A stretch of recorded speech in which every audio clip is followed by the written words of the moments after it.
everyone, and thanks for joining us for Education 101. I'm Carol Birdsong, Communications Director for Williamson County Schools, and this is a special edition of this program where we are bringing to you individual Williamson County School Board members to meet and get to know and learn what's going on in Williamson County Schools. With me, Director of Schools, Dr. Mike Looney, and our school board member guest is Jay Galbreath, who represents District 6. So we're going to have a very good conversation for the next 30 minutes, gentlemen. Jay, we're going to start, though, with you. Everyone seems to know Dr. Looney. He's been around a long time. You're kind of new to this. Been on the board not quite a year yet. That's right. You do represent District 6. Talk about, first of all, the area you represent. Then we're going to get to know you a little bit better. Okay. Represent District 6, which is the east side of Brentwood. The schools are a lot of them. I've got Lipscomb Elementary, Edmondson Elementary, and then feed to Brentwood Middle and Brentwood High. And then I have my personal school district that my kids go to, and that's Crockett, Kenrose, and Woodland and Ravenwood. Okay. Jay is my school board member, happens to live in the same district I am. And I won't ask him if he voted for me. I actually did. Didn't you run in a post? I did. Okay, I'm just saying. Okay. Well, there was an opportunity to write in. Okay. I think there's one vote for Donald Duck, I think. The rest was for Jay, maybe so. We don't know if he did that or not. I'm not sure. Okay. All right. Very good. Well, again, you haven't quite been on the board a year, but you are a product of Williamson County Schools. I am. So you've been connected to the school district quite some time. Quite some time. You talk about growing up in Williamson County and raising your family here as well. Sure. I mean, we moved here when I was probably 4 years old. My parents saw what everybody else did, was this new community that was coming in. It really wasn't for the schools necessarily, but they saw the vision, and so we got in.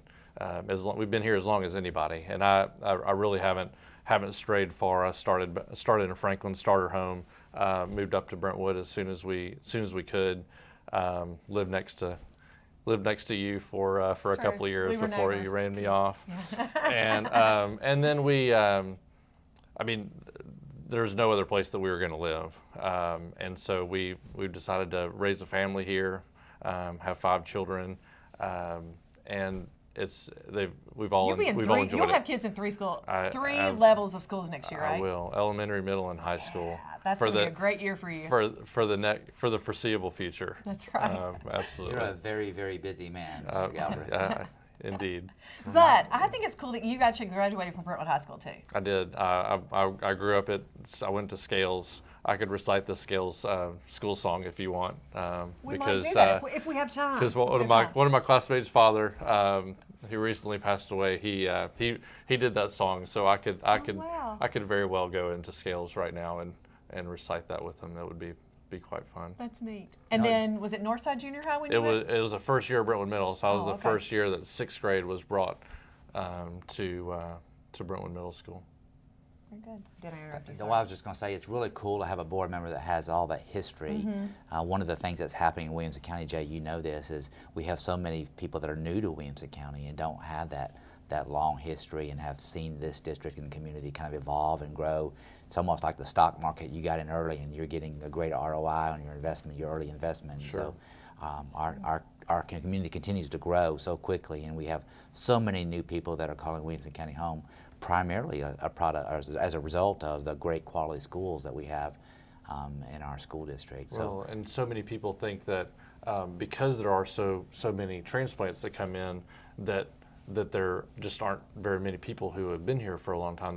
The fact is, most of the people that grew up here, at least a couple of their family members came back to live here, and it's specifically, I mean, for me personally, when we moved into the Crockett Ravenwood zone, we actually didn't know very many people, and it's because so many of the people that I graduated with actually chose to are making it a point to move back into one of the 3 elementaries that feed up to Brentwood High School because they love that experience so much, and now they Right. want their kids to Right. go have that.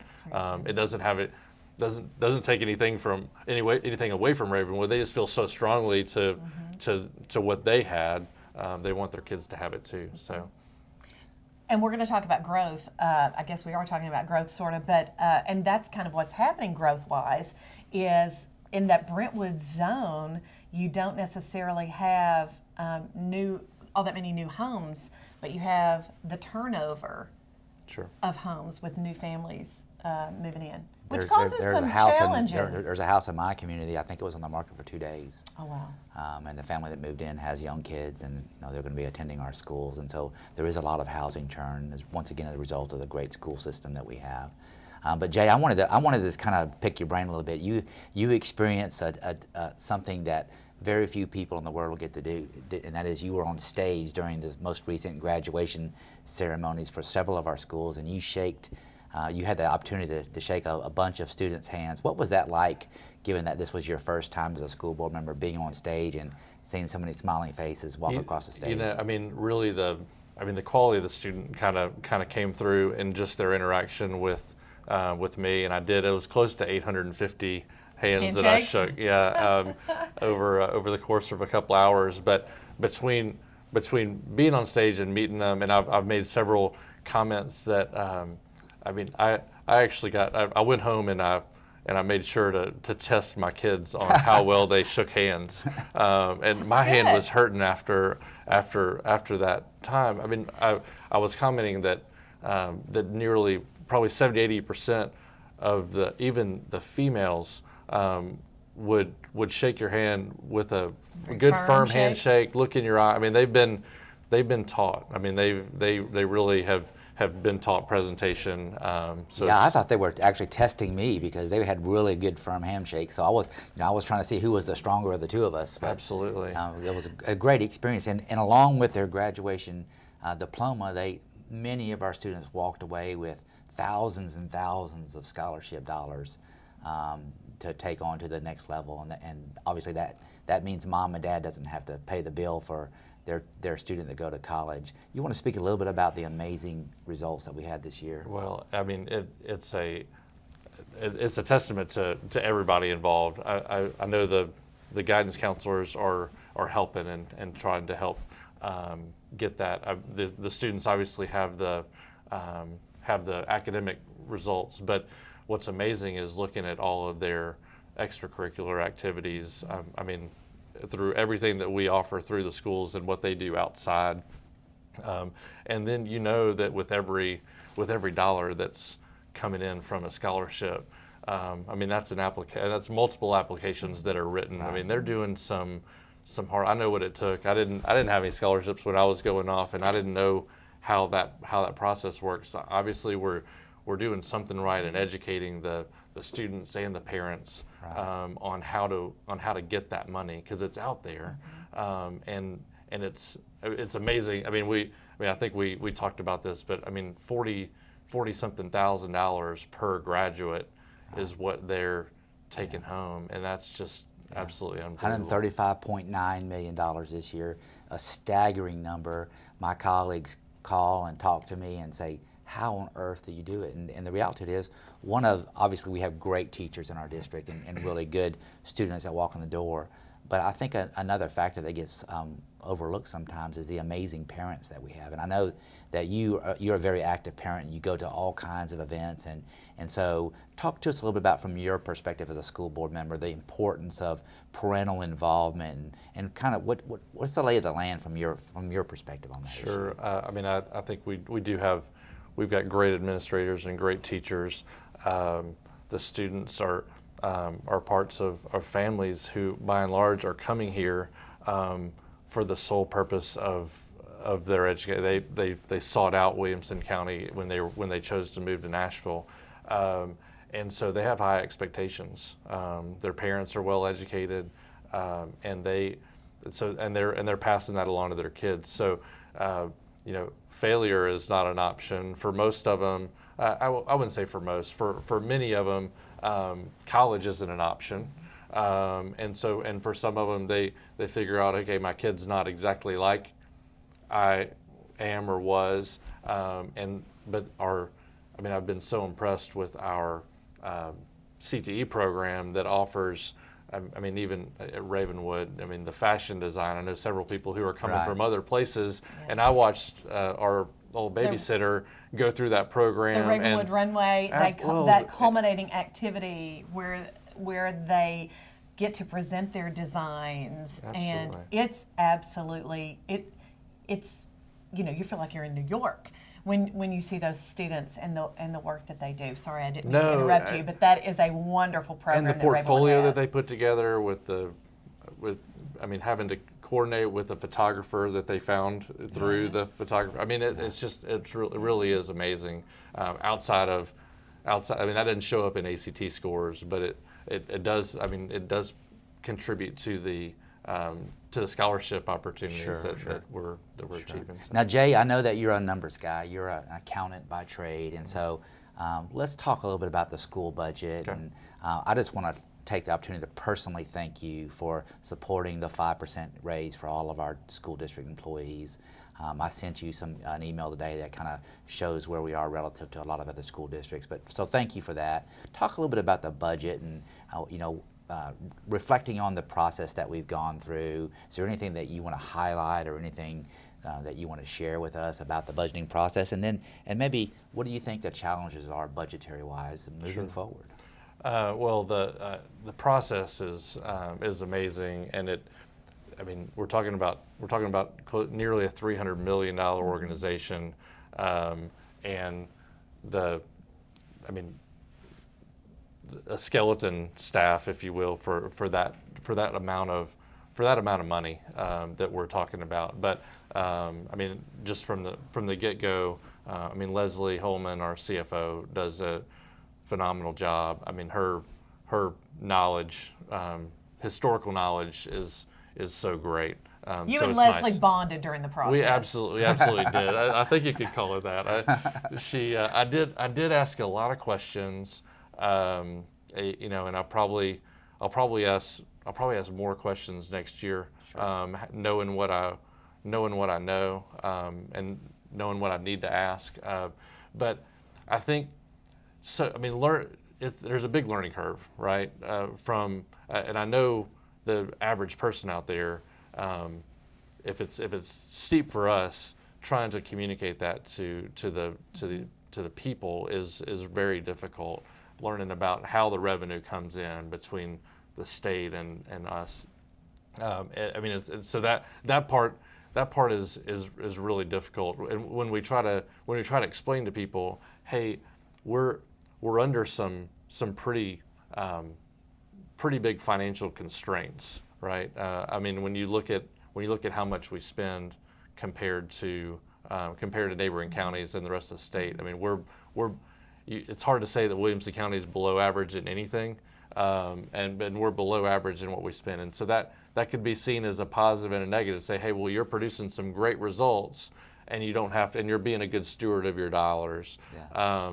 As you said, the challenge going forward is going to be, can we really keep this up? People are coming here for the education, and they're getting great results. I think we have to be proactive to make sure that we're doing what we can to make sure that we're building the infrastructure to ensure that we can achieve those results going forward. Well, I will tell you, I appreciated your fresh set of eyes on the budgeting process and coming from it from private industry in a different angle. So it's actually been refreshing for us and a good learning experience for us as well. But I think I do know that in the conversation that we've had, one of your focuses is how are we going to prepare for all the growth that's coming in our community. And it's coming. Trains left the station. Thousands and thousands of more students are going to come here, which obviously means we need to have classroom seats for them. Having that fresh perspective, what are some ideas about getting the right stakeholders to the table to start talking about, how do we prepare for what's eventually going to happen here in Williamson County? I think we've primarily been set up in silos, and the school board does its job, and then with county commission oversight, and they control the purse strings to tell us how much money we get, both from an operational perspective and from a capital perspective. Operational is a little bit easier because we have they've kind of allocated how much revenue we get, and then we go, and as long as we don't spend more than they were going to give us, and we're not asking for additional monies, then we're pretty much okay. Where I see the need to change that process is on the capital side, and we've got to work. Explain to the viewers what capital is, Sure. because people may not understand what well, that means for us. Well, capital is going to pay for your schools and any additions that you have, and any major renovations or additional buildings. So the county commission and the school board both shared the vision several years ago when the school board and the school system has adopted a academics, arts, and athletic focus. And so we've put a lot of money into making sure that all the students have access to fine arts facilities. And so we're almost there, and we got 3 more to go. Right. And so that's an example of capital. Another example of capital, and these things aren't cheap, but we got 3 new schools coming in, all on the same campus in Nolensville, and so those have been in the works. I mean, we started that process to look in 2009, Yes, 2010. yes. They were on the books before that, but that's when we started formally going through the process. And so they're finally going to come to fruition in the fall of 2016. And so we have to work with the county commission, not separately. And we're starting that process this summer to kind of have a joint, a common understanding. And so if we can come to some agreement beforehand, then as we're planning, we'll be able to come back to that and say, hey, remember we agreed that this is what we need to do. So the things that we need to agree on is, we've got classroom size, and most of that's mandated by the state. Right. And so we're bumping right up at the. I mean, there's not much we can do there, and if there is, then we'll examine that. But school size, feeder patterns from schools. I mean, I'm a big proponent of not splitting middle schools, and Mike, we've talked about that. I mean, that's going to be one of my things as we redesign and how we move forward. I think it's not ideal, and we know that it's not ideal. Right. But to split people as they go from middle school to high school, and so we're going to be faced with some challenges. We've got growth, continued growth like we've never seen before, and if you're adding 1,500 students per year, that's a high school just about. It's more than one. It's almost 2 elementary schools, and so you think over a 3-year period, if you're adding 5,000 people, I mean, we just talked about that's the size of Franklin Special School District, right? Who has, 3,900 a little more, but we're talking about 4 or 5 elementary schools, a couple middle schools, and they don't have a high school. But that's some heavy lifting that we have to do.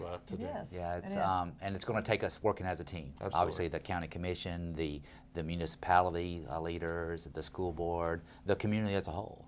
And one of the things that I often hear from the community is, well, I don't have kids in school, and so this really doesn't affect me. But the reality of it is, it affects all of us, whether we have kids in school here or not. So I actually look forward to the dialogue and the debate that's going to ensue, and the leadership that you bring to the table. I want to go back to last year for a moment, because I'm not quite ready to let that baby go yet. It was an amazing year. We had so many good things happen. I mean, the Be Nice campaign was in full swing. I mean, there's so many wonderful things happening. Share with us 1 or 2 things that you look back on from the last school year and say, you know what, that was just amazing to me, or that was really enjoyable. Well, as a school board member, going and seeing the awards for Hillsborough and seeing them achieve that high score award, and getting the blue ribbon, with just here 3 Blue Ribbon schools. Absolutely. That's and great. and a couple. I mean, Ravenwood's up for one this and this year, Clovercroft, and yeah. Clovercroft, and so that was great. You know, the most interesting thing, and I know a lot of people took part in it. Many for the first time, and certainly me for the first time. But the Fine Arts Festival was was amazing. absolutely amazing, and so that. I got to watch the and at Carol's, I think Carol and Mike, I can't remember which one of you pointed me in the direction, but the art throwdown. Oh yeah, that was amazing. where the kids were having to draw themselves in, 5 minutes and 4 minutes and 3 minutes and 2 minutes and competing. I mean, they're making some incredible likenesses of their counterpart here. Under a time frame, and it was like nothing I've ever seen. So it was a lot of fun. I think there were more people at the factory that day Oh goodness. than yes. I probably have seen at the factory, over months and months and months of time. It was packed. Absolutely packed. And I'll tell you, my vision would be for us to take over downtown Franklin and just have, students performing in every possible venue. And we have so much talent here. The students are incredible, and we have some of the best teachers, I think, in the world. And fine arts, and you get to see some of that performed at school board meetings as well. I get school board meetings. I get to my share of fine arts. Well, you have students involved, performances. and you have students involved in fine arts. I do. So, And Now, did they get that from you or from your wife? yeah, Jay. I think they might have definitely get that from me. We might have open mic night for school board members. I would Oh not. my goodness! How much time do we have left? No, okay. please. I did enjoy. I enjoyed chorus when I was a senior in high school and then through college, and so and my daughter is far more talented than I am, and I've got another one who's gonna be starting in chorus at Woodland next year. So, but it's fun to see. It's fun to see their friends. I mean, we go to the plays and all that. I've been privileged to see a couple of other performances at other schools that don't involve my kids, which has been fun as well. And Woodland was got their performing arts center, so that was wonderful. Well, and Priscilla Pfizer, the principal there, actually won a state award for her involvement in the fine arts. So I mean that was the culmination of her love for that, and wants to ensure that going forward that we have the time in the school day to make sure that everybody can participate if they want to. Awesome. Yeah. Now, Jay, you recently participated in I think you spoke at public comment section of the Brentwood City Board Mayor Alderman meeting, and the pain point there was the unfortunate reality that we have to install some portable classrooms, Sure. learning cottages, I like to refer to them, in some of our area schools because of the tremendous growth that we have. And it seems that we're always, trying to keep up with the growth. And so, I appreciate you doing that on behalf of the school board. Talk about, this reality that we are going to have to install some portables temporarily until we can get some permanent structures built. Sure. I think, and you've said it publicly, I think the stance of the school board is that we would like to eliminate portables altogether, and that's going to be a function of our conversations with the county and how we're able to proactively find permanent school space, whether that's new schools adding on to additional, however we decide to do that, but find a permanent place for students as much as humanly possible. But in this case where we have, obviously the Ravenwood portables have been there since I moved to the district. Since we found the land Right. for Nolensville. Nolensville, and then it's just been a process to figure out when's the right time. Well, in my mind, the right time is as soon as we know that growth is going to be imminent, then we've got to be more proactive to build capacity so that we're not, because I heard loud and clear from my planning commissioners, the Brentwood City planning commissioners, that putting portables out without a end in sight is not an acceptable practice for them. I don't think as soon as people see at Brentwood Middle School. So a lot of the portables are hidden behind the schools. Right. Unfortunately, Brentwood Middle School, they're going to be front and center right there on Granny White Pike. My constituents aren't going to take kindly to that, and nobody wants to have portable. And the thing is, I mean, I think we have, is it 29? I believe that's right. Portables across the county, and when you have one or two at a school, and sometimes they're used, sometimes they're not. It's really hard to predict which grade newcomers are going to come in. I mean, Right. we know there's 1,500 students, But exactly where they fall, they- and if you push to make it a new Absolutely. classroom, and Absolutely. Yeah, And so we've got I mean, unfortunately the problem at hand is that you look at Scales and they have portables. You look at Lipscomb and they have portables. Brentwood High is getting them this year. Brentwood Middle is getting them this year. And Edmondson, I think Mark said at the meeting, it's been talked about, but we haven't had to pull the trigger yet. And we're just talking about what we need at the beginning of the year. The 1,500, we're going to start out the year at 36,000. That doesn't necessarily mean we end the year. No, because we at grow all year long. 36,000. We I mean, grow it's all a- year long. And you represent the Brentwood area, and a lot of people have this false assumption that Brentwood is built out. But the reality, there's still a lot of Plenty of growth building. there. I mean, they approved the Holt property just recently. I think it's 127 or 130 It's homes. been sold. It hadn't been approved yet, but Okay, so- it's less than the 200 and Right, something that so- was on there for the previous sale. But yeah, we've still got room. We're going to double. The Brentwood area is still going to double at the same rate the county is going to double. I know the mayor said we're going to double in 2040. By 2040, I don't think it's going to take that long. I mean that's a pretty small growth rate. I think the population is going to double.